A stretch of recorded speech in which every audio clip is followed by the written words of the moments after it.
Alright, check this out. This is terrible. This pulley has no keyway. They just have a set screw. There you go. This set screw wasn't even tight. So I just pulled this pulley straight off of here. And you see this gray. And then on the shaft, you can see quite a bit of it there. There you go, right in there. I can wipe it right off of there. That is dust, aluminum dust from this pulley, because it's just been sitting on there working back and forth the whole time. It was never tight. It even looks like there's some wear on this shaft. So I don't know if the shaft is even going to be salvageable. I'm going to get a caliper here. Alright, 6/29. So it's a 5/8 shaft. It looks like the shaft might be alright. So I just need a decent cast iron pulley to put on there. And I should be alright. Looks like a 2-inch pulley. Alright. So I have to order one of those. I'll get this motor pulled off of here and see if I can get it to go on straight. Terrible problem number 87. Here's the ground lead for the wire coming from the box. It's not hooked up. You should always have that ground hooked up. So, yeah. This is also just house wire. This isn't any real kind of lead wire or a cord. Hangs out here, could really get messed up or caught on something if you move this thing. I'll eliminate that wire and rerun something appropriate. Also, this junction box, this knockout should be covered. There's supposed to be a plate on this side to seal all this up. Don't have one of those. Yeah, that's other thing I noticed. Listen to that noise. You can actually hear the balls falling around inside the bearing, and there's end play here. You probably can't see me. I'm probably shaking you more than you can see the shaft move. Here. Try that. Yeah, you probably can't even see that move. But there's a few thou end play in there. That bearing definitely needs replacement. Sounds like the back one's shot too. I just hear the balls falling around in there. So this definitely needs to be pulled apart, put new bearings in it. We'll check the windings out and check the capacitor too, see how it's doing. I ran this with no load. You've got to hear how bad this sounds. This is not good.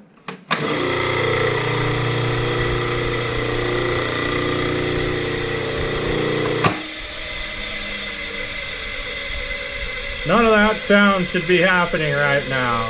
With the power off, that's the bearings making that kind of noise. Alright,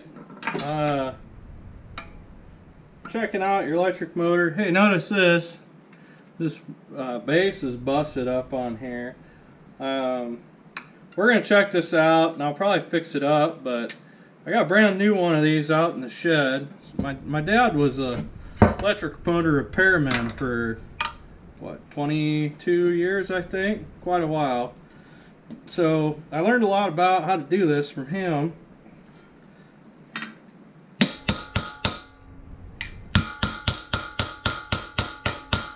And I found a really stubborn screw, so I need an impact screwdriver, which I didn't bring with me. So let me come back with one of those. Alright. We still going here? Yeah. These impact screwdrivers are real nice. You hit them with a hammer, and that forces them to turn. And because you're hammering, it pushes the tip into the screw, so you're a lot less likely to strip using one of these, stripping that head out, than you are with just a regular screwdriver. The trick to using them, you got to get them in there, turn them the way you want to go, give it some pressure, hold it in there, and then give it a good whack.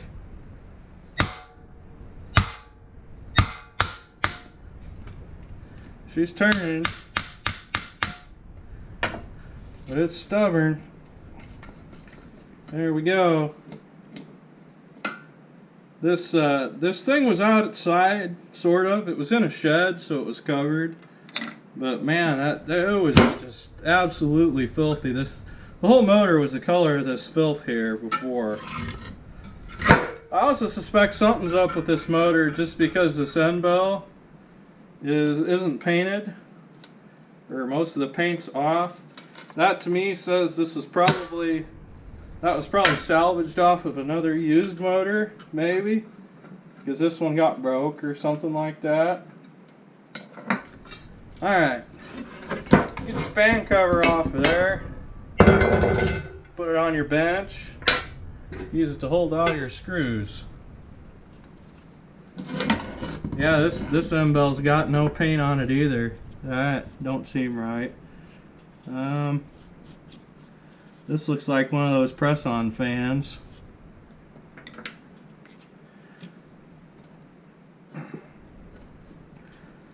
Need another screwdriver.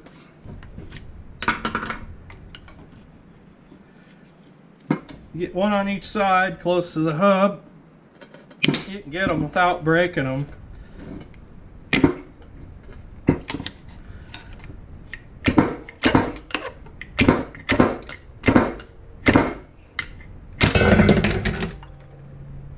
Alright, fan's off.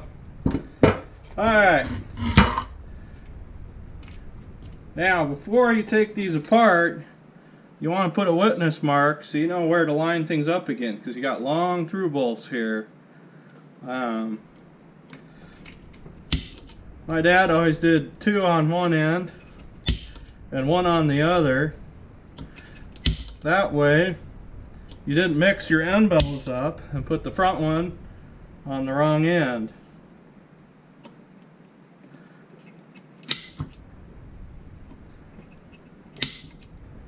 Alright, so we should be good to pull our screws out now.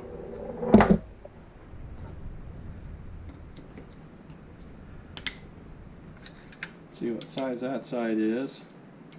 Not 3/8.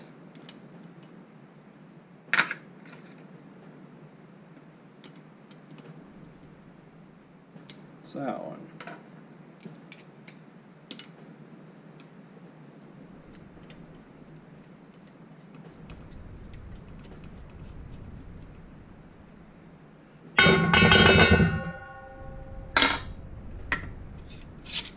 Your screw won't come out, or the nut, just screw it in.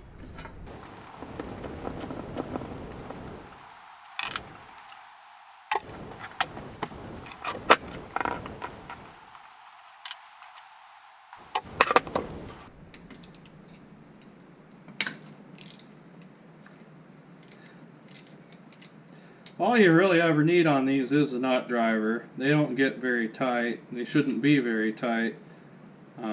They don't need to be.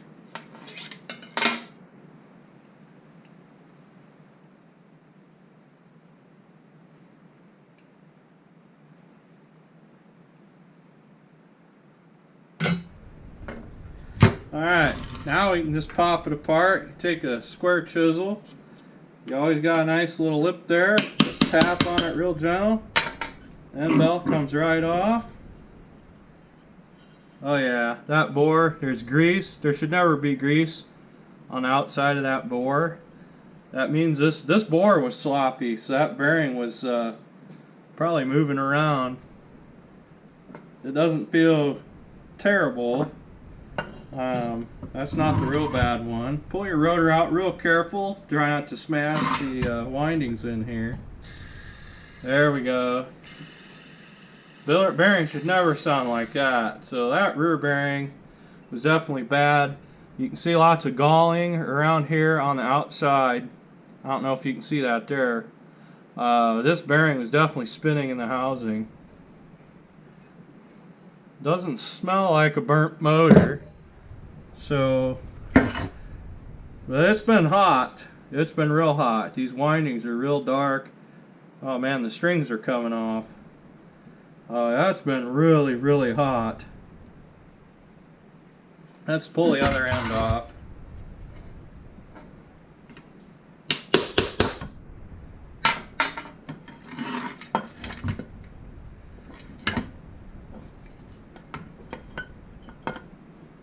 Yeah, it smells pretty hot. It's been warm. It's been overloaded for sure. Alright. These little buttons, they wear on this, this is a centrifugal switch. It's got little weights here. So when it gets up to speed, they fly out, pull that in. So when it's stopped, it's like that, and these are contacted. And that's basically putting you in the starting windings for this motor. And when it gets up to speed, and that flies out, then this is released. Those aren't rubbing on here anymore. And then you're in the run windings. You have to do that because the start windings they're beefy. They take a lot of wire, but they take more current, not more wire, more current. They might be more wire, I don't know, but they take more current and they get hot. And if you leave it in the start windings, the motor will just burn out. So that's one of the common things that'll happen with these, is they'll stay in the start windings and just burn them out. Got a lot of carbon here on that switch, so it's been arcing pretty hard. This is pretty dark. That looks like that's been hot there, which don't really make too much sense. Oh, alright.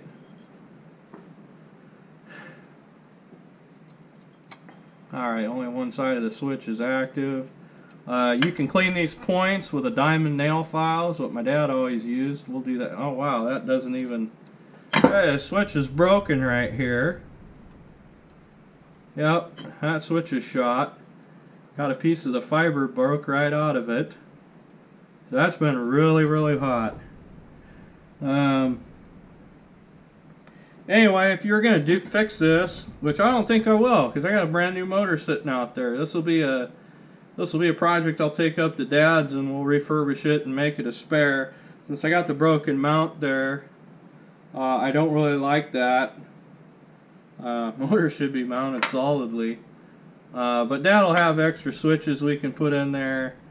You just pull these off and those screws, put a new one in and you're good. These bearings, you can pull them off. There's special bearing pullers. When you put them on, you can't just pound on them with a hammer or anything. You got to push on that inside race of the bearing. For a guy at home, you use a long deep socket or something. That may not work on that end if you got a longer shaft. My dad will always put them in the oven to about 200 degrees. Then you can just slide them right on because they expand and they're fit real close tolerance, so they don't need to be real hot. You can't get them too much hotter than that or all the grease runs out. But it runs, it's repairable, it's salvageable, but I'm not going to mess with it because I got a brand new motor. You can see here these lines on this rotor. It's been rubbing inside here, probably on the laminations. See if I can find that. Oh yeah. There's all kinds of rubbing down here right on the bottom, which is where it would be when your bearing's bad, because the gravity's pulling the rotor down and it's rubbing on those laminations. This thing should have had bearings a long time ago. If you have a motor you run regular, you know, I don't know what the hour rates are, but like my dad always recommended for like crop dryers and stuff that get a lot of run, they change bearings every year. If he did that for people, they never had problems with their motors and they were just fine. If they didn't change their bearings, usually the bearings went bad, the rotor would start rubbing there, and they'd burn their motor out. So Dad didn't mind that because he paid more money rewinding them than he did selling a new one. But we didn't really like letting people screw themselves like that. We wanted them to have a nice motor. So yeah, do your maintenance. If you got a motor you run a lot, take it in every now and then. Your motor man ought to know and tell you how often to bring it in. Bearings are cheap to do compared to replacing one of these. So alright, well, I ain't gonna fix this right now. I'll just put the new motor in. So the next thing on this is getting the new mount made for the motor, because the the mount just has fixed holes. So when they mounted this, they just drilled that hole in the wrong place. They didn't care and they put it in there. But that pulley not being on there right, that was going to help wear that shaft. That's probably what caused a lot of that wear. That's probably why that rotor was rubbing in there. You got to put these things on completely straight. Come on. Sometimes you gotta do screws to suck them together. There you go. Now it just fell together. Not quite. Whatever.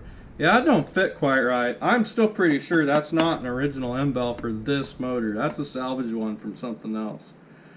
But these bearings are meant for radial load. So carrying the shaft and having a load where this pulley's on here and it's pulling, the belt is pulling the motor that way. That's what the bearings are made for, and that's how they last. They're not meant for axial load like that. So when you have this crooked, it's pulling out on that all the time, and that wears your bearings out real fast. You don't want that. So we gotta get this so the motor sits on there straight instead of crooked like that, and then we'll get the new motor and put it in there. So looks like I have a lot of work to do. I think I'll probably just use the die grinder in there, or I gotta cut it all out and make a new base plate. I don't know if I want to do that or not. So I'm gonna take a look at it, figure out what I'm gonna do. That'll be the next video.